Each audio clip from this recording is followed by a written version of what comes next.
J'ai enfin lu L'étrange traversée du Sardam et le moins que l'on puisse dire, c'est que son intrigue n'a pas vraiment fonctionné sur moi.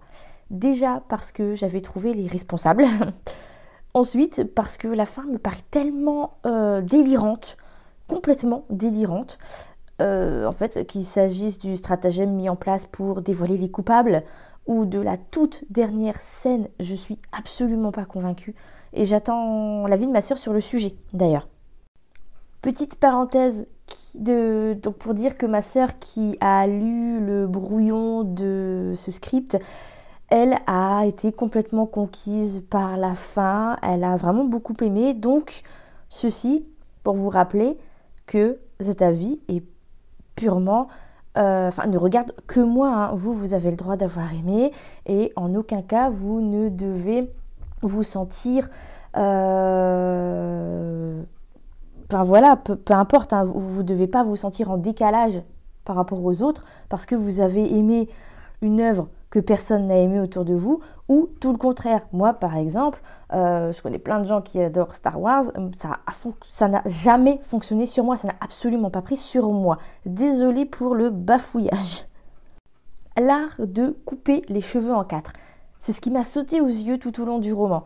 Il accumule les diversions avant de délivrer un dénouement bâclé, selon moi toujours, mais j'y reviendrai. De ce fait, L'étrange traversée du Sardam paraît peu clair, brouillon parfois, et desservi par quelques longueurs qui ont bien failli me pousser à abandonner ma lecture. Mais j'ai continué pour une seule raison, Old Tom et tout ce que sa présence à bord du Sardam impliquait. Old Tom est vraiment ce qu'il y a de mieux dans ce roman. Old Tom incarne à lui seul le mystère.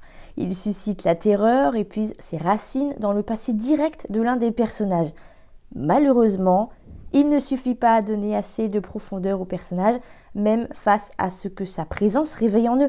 Ces personnages qui se perdent définitivement dans une intrigue trop dense.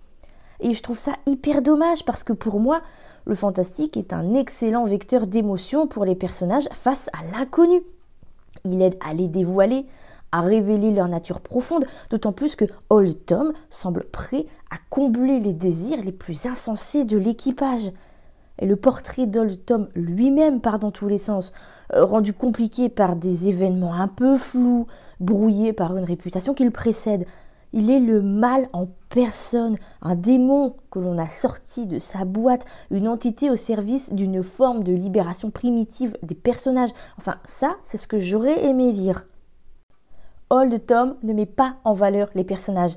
Il les cantonne à des rôles de marionnettes. Et ça, c'est chouette. Vraiment, c'est une facette du personnage qui a eu la facilité de me convaincre parce qu'il est clair que la peur dirige les actes, qu'elle motive les croyances et manipule les émotions. Mais selon moi, elle n'est pas allée au bout du processus. Sans doute la faute à un dénouement confus fait de coups de bluff et de révélations qui se succèdent. Des fausses pistes, des révélations qui s'entremêlent, un plan élaboré par les personnages qui complexifie inutilement l'intrigue. Voilà le terrain glissant sur lequel s'engage le dénouement de l'étrange traversée du Sardam quelques pages avant la fin.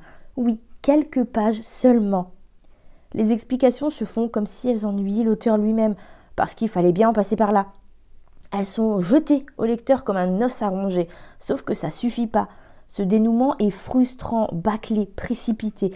Après toutes les péripéties, vainement compliquées, je le rappelle, qu'ont vécu ces personnages insipides, je m'attendais naïvement à une fin digne de ce nom.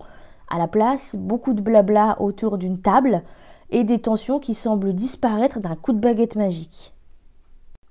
Vraiment pas, mais alors vraiment pas le roman auquel je m'attendais.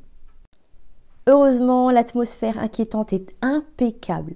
Un démon libéré sur un navire en pleine mer, c'est un huis clos qui ne pouvait que susciter ma curiosité et, de ce côté, le contrat est rempli. Le suspense fonctionne pas trop mal malgré les longueurs que j'évoquais plus haut, même s'il aurait pu monter d'un cran avec des personnages moins linéaires. Le méchant est méchant, la femme prisonnière de son mari rêve de liberté, le mercenaire fait le bien après avoir connu les horreurs de la guerre, l'enquêteur, lui, se ravit bien sûr de son enquête, à la manière d'un Sherlock, dans la série Sherlock donc. Enfin, en parlant de suspense, J'ai cru sentir les ficelles que tirait l'auteur sous la forme d'Old-Tom, comme si le personnage n'existait que dans ce but, permettre à l'auteur de garder la main sur son intrigue. Ceci ajouté à des personnages secondaires trop nombreux et à des personnages principaux peu définis en dehors de ce qu'ils sont, ça fait beaucoup pour apprécier ce roman.